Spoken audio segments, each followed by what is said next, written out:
Política Impura. Um olhar sobre a semana. Olá, boa noite. Estamos aqui para o último programa do Política Impura de 2017. Connosco, Henrique Prior. Olá, Henrique. Viva! Boa noite, Olga. Boa noite, senhores espectadores e ouvintes.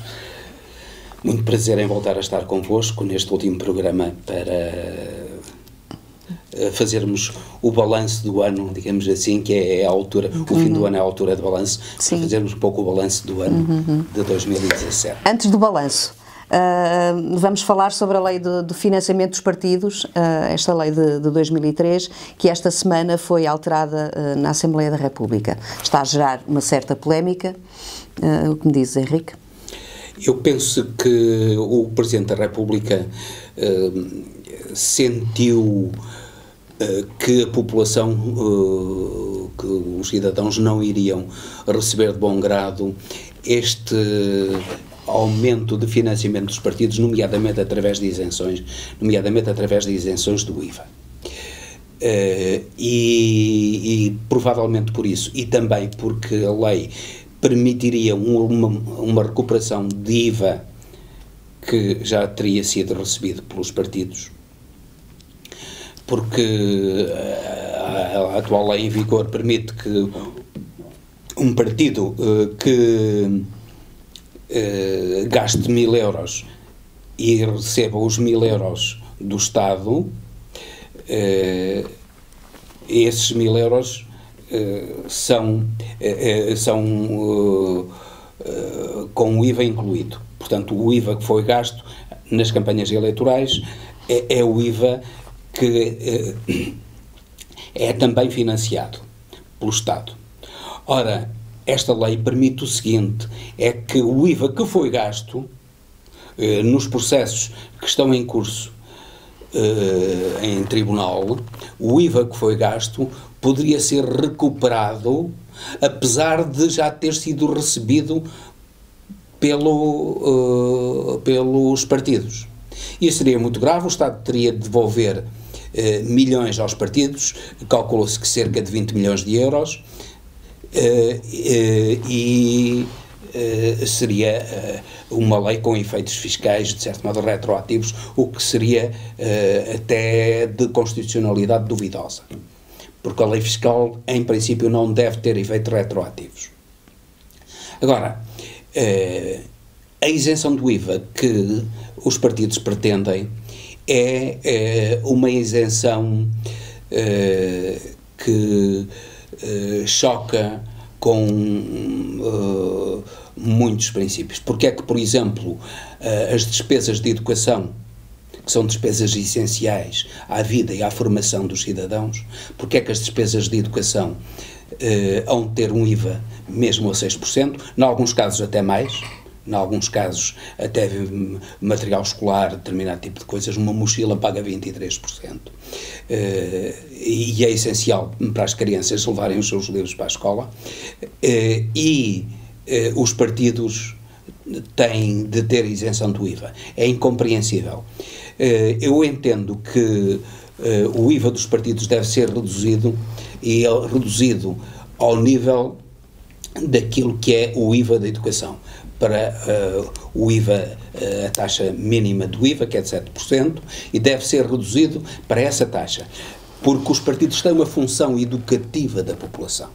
Não só defendem os interesses, devem defender aquilo que eles entendem ser os interesses do país, e então o eleitorado deverá dizer se aquilo que eles defendem é realmente o melhor para o país, deverá dizê-lo nas eleições, na prática cotidiana, mas tem uma outra função muito mais importante até do que essa, que é o de educarem os cidadãos para a política, para a vida cívica, e por isso a sua função deve ser equiparada. O pilar fundamental da democracia não deviam estar isentos do IVA? Não deviam estar, porque a isenção do IVA também, vamos lá ver, permite despesas descontroladas. E as despesas, sobretudo, quando nós pedimos austeridade aos cidadãos, porque é que não se pede austeridade aos partidos? Os partidos têm que controlar as despesas. Nós vemos aí cartazes que aquilo é um exagero, indivíduos, às vezes, enfim, pessoas lamentáveis, corruptas até, gastam um dinheirão em propaganda eleitoral, em cartazes. Alguns partidos, não são todos iguais. Não, mas o problema é que a lei tem de ser igual para todos os partidos. A lei tem de ser igual. E, portanto, e até mesmo naqueles em que a corrupção não graça, que há, felizmente, e vamos lá ver, pelo menos nos que não estão, pelo menos no Partido Comunista e no Bloco de Esquerda, a corrupção, eu aceito que a corrupção aí, dentro desses partidos, é inferior à corrupção dos partidos do chamado arco da governação, o PS, o PSD e o CDS. Aceito que isso seja. Embora também não estejam isentos de corrupção. Eles não são formados por anjos. O problema é que muitas vezes um dos erros de muita gente é pensar que os nossos são anjinhos, são completamente alheios à corrupção. Depois nós vimos até gente que transitou do Partido Comunista, por exemplo, e afinal verificou-se que, enquanto estiveram no Partido Comunista e no poder, também foram corruptos. E isso, portanto, não estão isentos de corrupção. Nenhum partido, aliás, é uma máxima que devemos ter sempre presentes, é que o poder tem a grande possibilidade de corromper.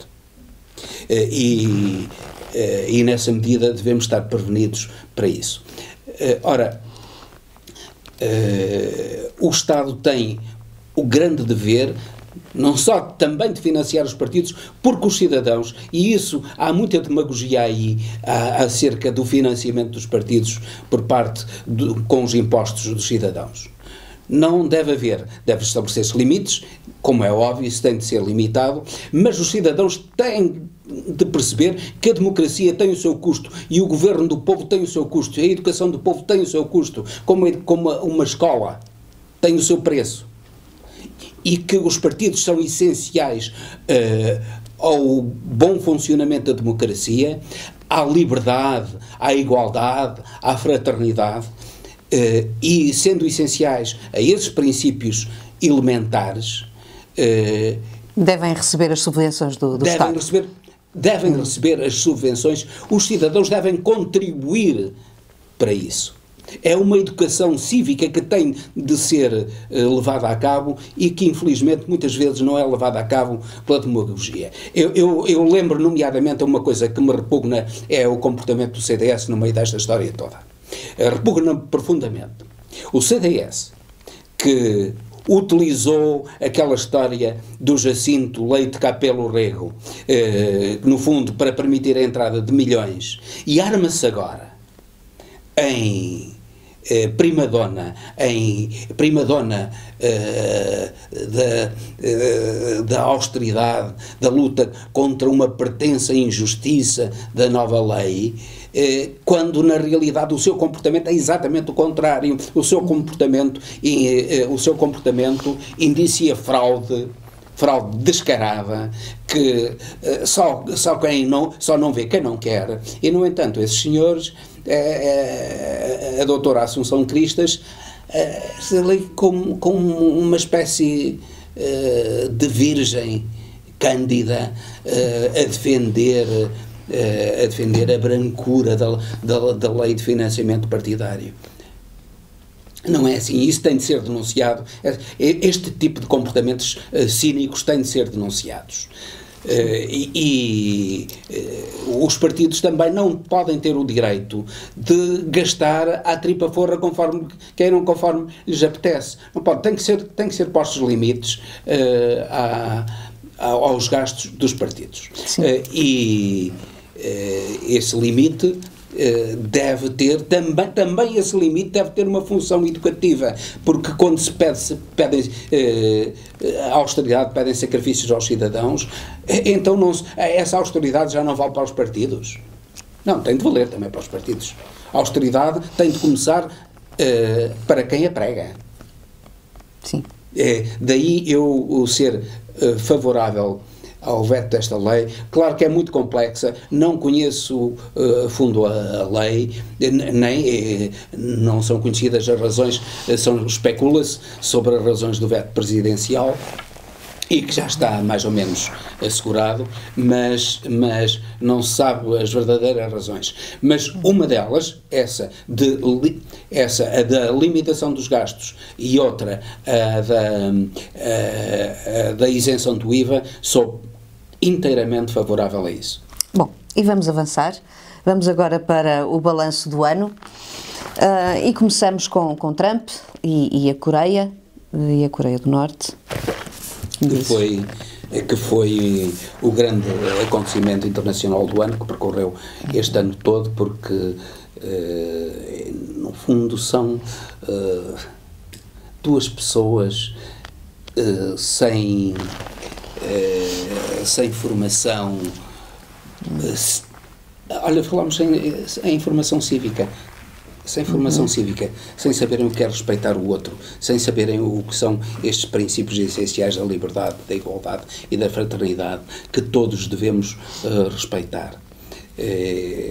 E eles não se importam de colocar em risco não só toda a sua população, no que toca à Coreia, ou uma grande parte da população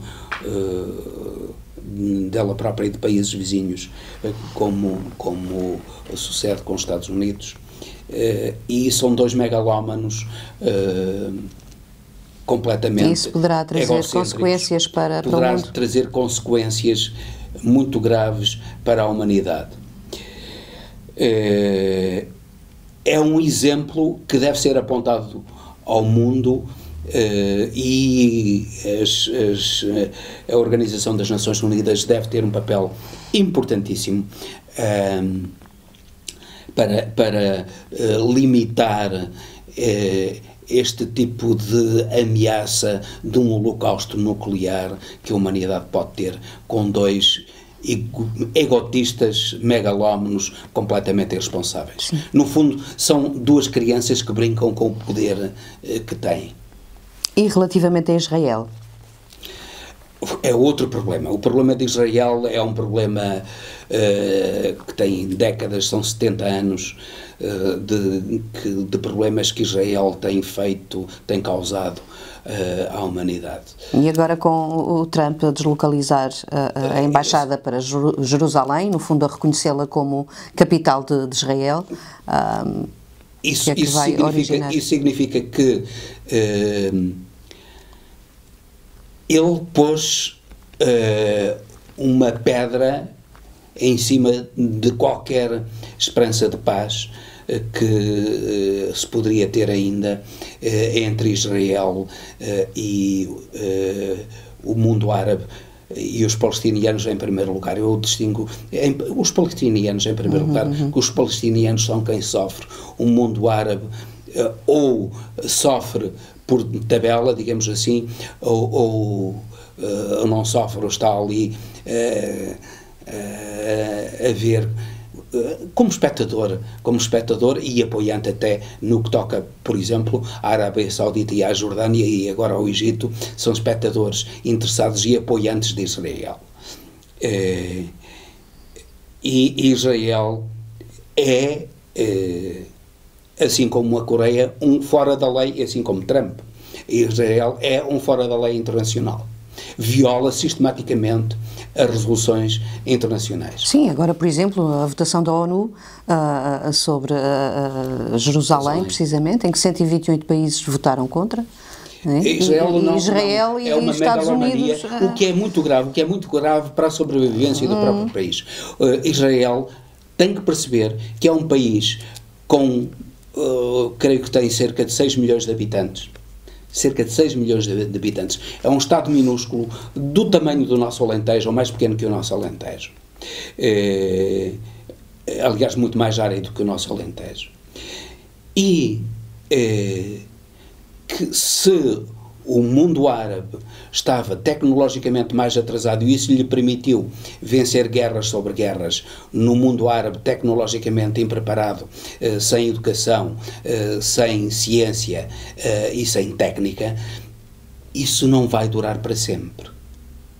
E quando o mundo árabe se aproximar do desenvolvimento educacional, científico e tecnológico que tem Israel,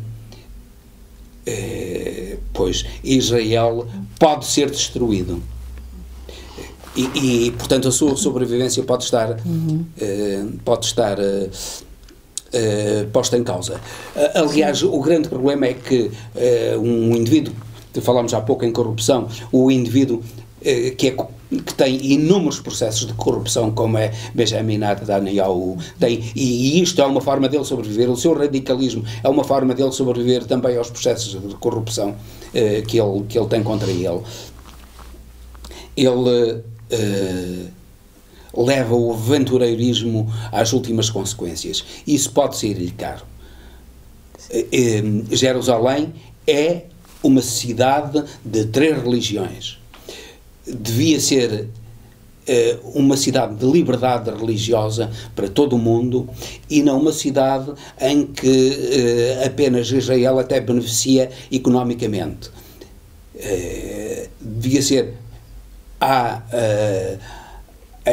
determinação das Nações Unidas de que Jerusalém devia ser administrado pelas Nações Unidas para ter uma administração imparcial, e aí eu concordo inteiramente. Jerusalém deve ser uma cidade livre e pode até ser a capital. A parte ocidental pode ser a capital, pode ter serviços administrativos de Israel, a parte oriental serviços administrativos do Estado palestiniano, mas ambos devem conviver ali naquela cidade, que é afinal santa para as 3 religiões. Sim. Saiu agora também esta semana a notícia de que mais uma criança, uma jovem de 16 anos foi presa, uma jovem palestiniana.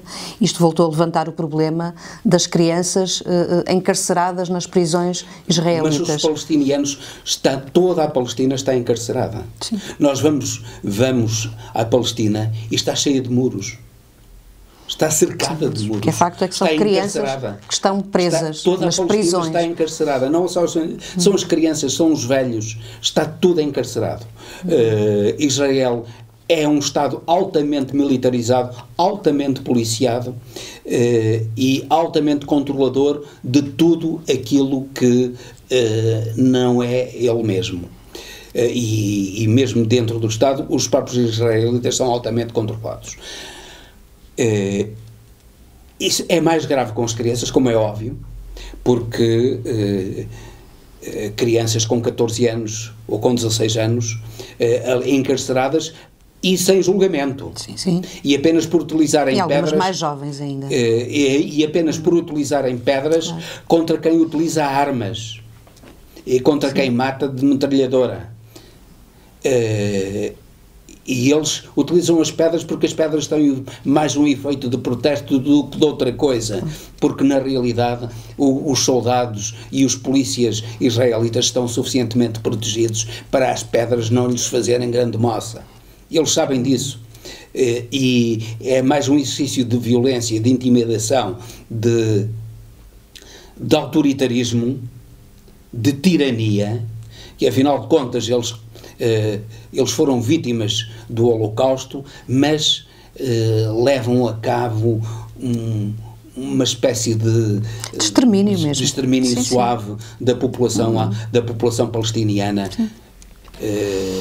roubando-lhes as terras, roubando-lhes as casas e a dignidade, empurrando-os para locais onde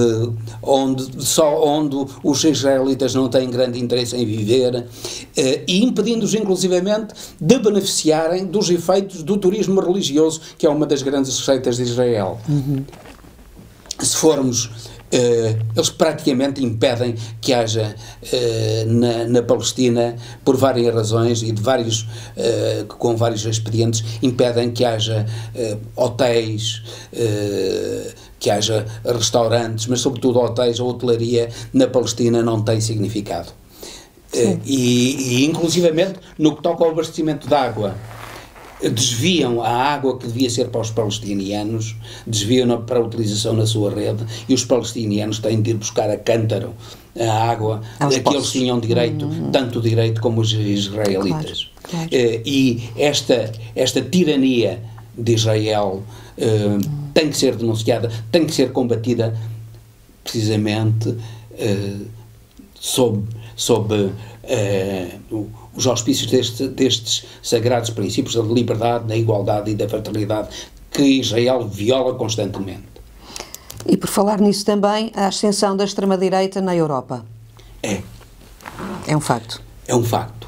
Infelizmente, a extrema-direita sempre, em todos os países, acedeu ao poder através do cinismo e da mentira. E o cinismo e a mentira funcionam porque a extrema-direita tem grandes meios de mobilizar massas, porque tem dinheiro. O grande poder económico é o grande financiador da extrema-direita. Mas eu não deixo de apontar as responsabilidades disso à esquerda. A esquerda parece apenas queixar-se, não parece ser capaz de fazer uma autocrítica da sua incapacidade de mostrar aos cidadãos que a extrema-direita é a mentira, é o cinismo, é a construção de um Estado injusto, sem liberdade, sem fraternidade, sem um mínimo de justiça social.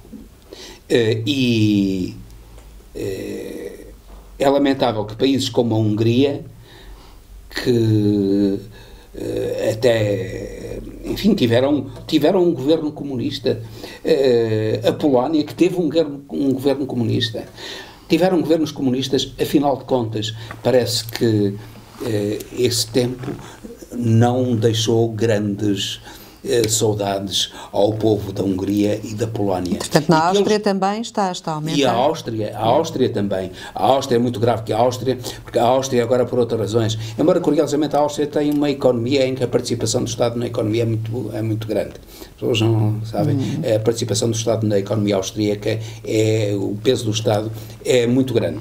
Mas o próprio Estado funciona a favor de determinados interesses privados na Áustria. E foram esses interesses particulares que agora acederam ao poder e que acabam por ser um perigo para a própria Europa, porque mostram que é possível ter-se um governo de extrema-direita. Eles não...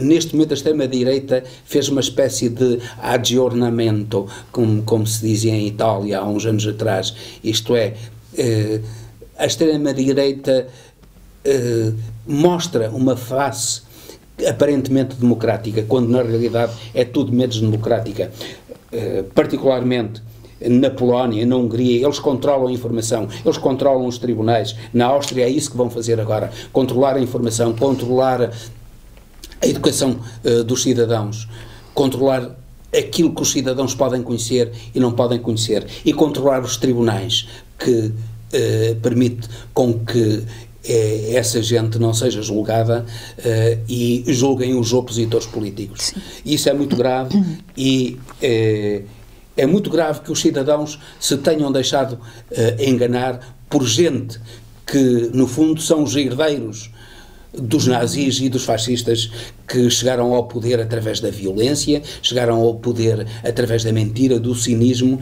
e que geraram o sofrimento, um sofrimento inaudito na Europa, milhões e milhões de mortes. O sofrimento e o terror. Entretanto, no Brasil, também a situação agrava-se de dia para dia.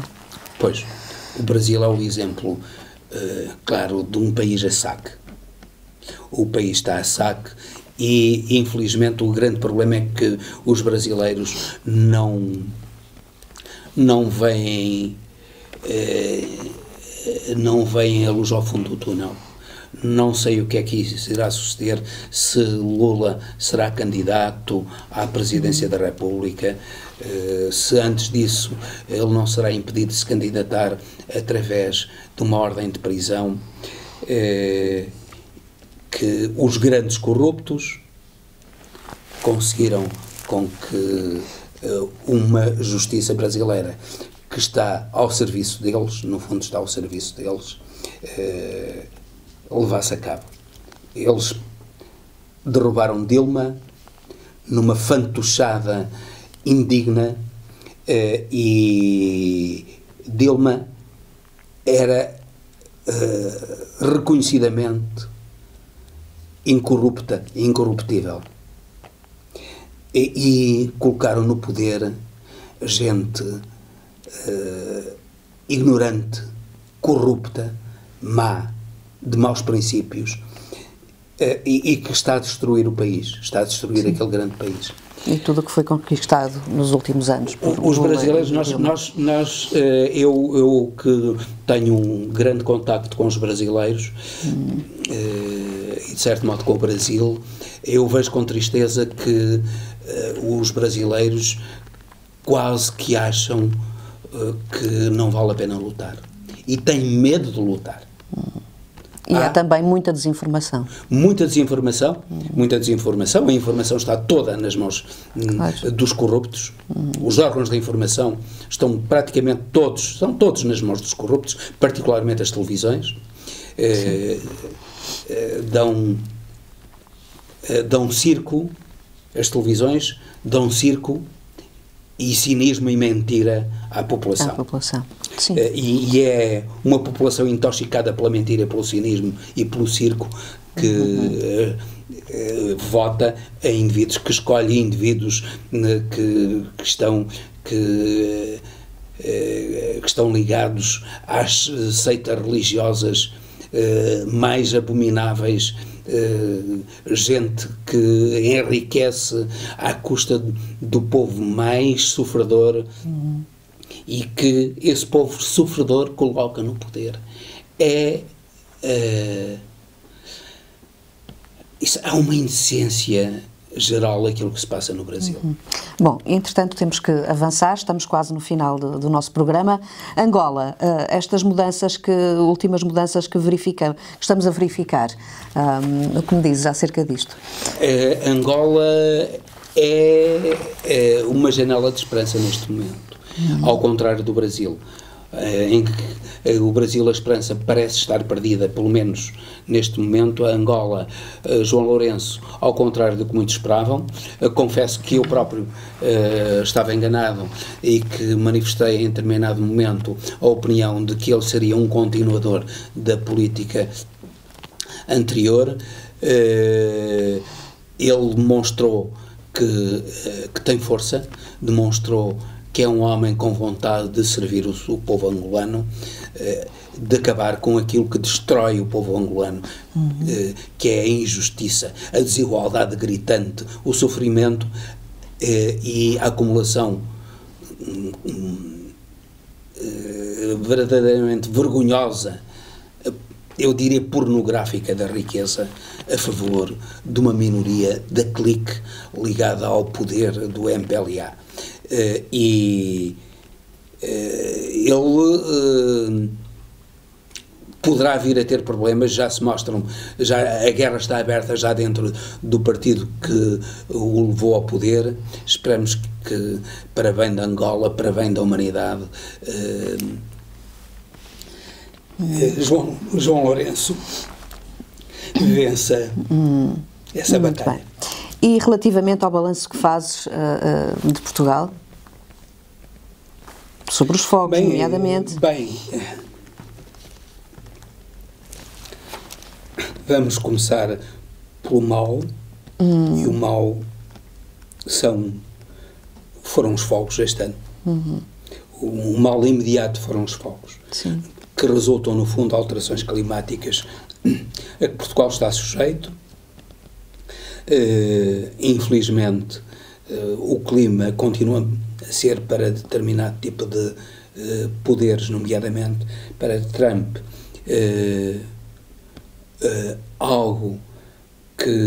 um problema que não é necessário enfrentar, e nós somos os primeiros a ser afetados, ou vamos ser dos primeiros a ser muito afetados por isso.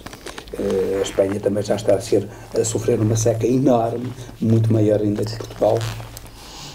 mas nós estamos a ser gravemente afetados. E isso manifesta-se também nos fogos. Mas os fogos são também resultado de, por um lado, o abandono, a desertificação do interior, por outro lado, uma estrutura da propriedade extremamente irracional, particularmente a norte. Sim, também tem a ver com a política feita anteriormente. Tem a ver com a política feita anteriormente de abandono do mundo rural e de irresponsabilização dos proprietários de terrenos, da forma... de terem acabado com os guardas florestais, por exemplo. Terem acabado com os guardas florestais, terem acabado com os... Mas mesmo isso, os guardas florestais, acabar com os guardas florestais, acabar com... e acabar com... a obrigação, ou não fazerem cumprir a obrigação das pessoas de terem a sua floresta ordenada e limpa. Sim, também tem a ver depois com a desertificação do interior e o envelhecimento da população. Com o envelhecimento da população. Sim. A população envelhecida não tem capacidade nem física nem económica para manter a sua floresta limpa, e grande parte da floresta neste momento está nas mãos de pessoas que vivem nas cidades, nos grandes centros, que são donas de terrenos no interior e que não querem desfazer-se deles, mas também não querem desfazer-se deles por questões sentimentais, nomeadamente porque os pais lhes deixaram e eles não querem. Simplesmente essas pessoas também não querem investir na floresta. E os proprietários têm que investir na floresta. Tem que haver uma reorganização da floresta e a responsabilização... Sim, até porque há retorno económico. E por falar nisso, o desempenho da economia portuguesa deste último ano, de 2017. Está ligado a tudo isso, no fundo, está ligado aos fogos. Também o problema da desertificação do interior, da atração das pessoas pelas cidades, a diminuição, altíssima diminuição da taxa de natalidade, e essa diminuição da taxa de natalidade é gravíssima para o país. Sim. Porque provocam o envelhecimento da população e encargos com a população mais idosa, provoca o abandono das zonas, a desertificação do interior, e também o envelhecimento também é consequência do abandono e causa também do abandono do interior. Mas tudo isso também tem como causa fundamental a atração que as cidades exercem, porque se concentram nas cidades todos os benefícios que a civilização pode dar. E neste momento não há grandes razões. A civilização já pode dar benefícios a quem vive nos pequenos centros. Há que estender esses benefícios. Sobretudo, há que para aumentar a taxa de natalidade, há que dar segurança no trabalho. Há que dar... Claro. Há que dar rendimentos do trabalho minimamente dignos. Sim. Porque os jovens estão a casar-se cada vez mais tarde, ou a ter filhos cada vez mais tarde, a abandonar as casas dos pais cada vez mais tarde, e é necessário pôr termo a isso, e pôr termo a isso é uma tarefa essencial do país. E a geografia sempre foi, a história e a geografia sempre foram determinantes, né? E há que pôr termo às desigualdades gritantes que o país sofre entre as classes sociais e entre regiões, entre o interior e o litoral. Portanto, tudo isso são motivos de preocupação que nos devem preocupar e que devem ser, e que os políticos não falam. E infelizmente não falam, mas devem ter presentes e devem até educar, sensibilizar a população para isso. As perspectivas económicas para 2018, agora para fechar, muito rapidamente. Para fechar, fechemos com otimismo, porque o ano 2017 foi um bom ano. Vamos perspectiva-se um crescimento de 2,8%, uma diminuição da dívida, uma diminuição dos juros, e tudo isso é ótimo para Portugal. Se isso continuar, e façamos votos para que continue no próximo ano, pois estamos no bom caminho, e o país pode ser um país livre de dívidas, livre, ou pelo menos de dívidas que impeçam o seu crescimento, e entregue a si próprio e não sujeito a instâncias internacionais que, no fundo, têm limitado as possibilidades de crescimento, têm limitado as possibilidades de fazer um país onde predomina a liberdade, a igualdade e a fraternidade, que são essenciais para a dignidade do povo, para a dignidade das nações e para o desenvolvimento das nações. Sim, e ficamos por aqui. Este é o último episódio da Política Impura de 2017. Obrigada, Henrique. Obrigado, Um bom ano. Um bom ano para ti também. Sim, um bom 2018. Um feliz 2018. Sim. Muito feliz 2018. Entramos com esperança, pois que essa esperança se concretize e se mantenha ao longo de todo o ano 2018. Para ti, Olga, e para os senhores espectadores e ouvintes, muitas felicidades para o ano que aí vem. Até ao próximo programa.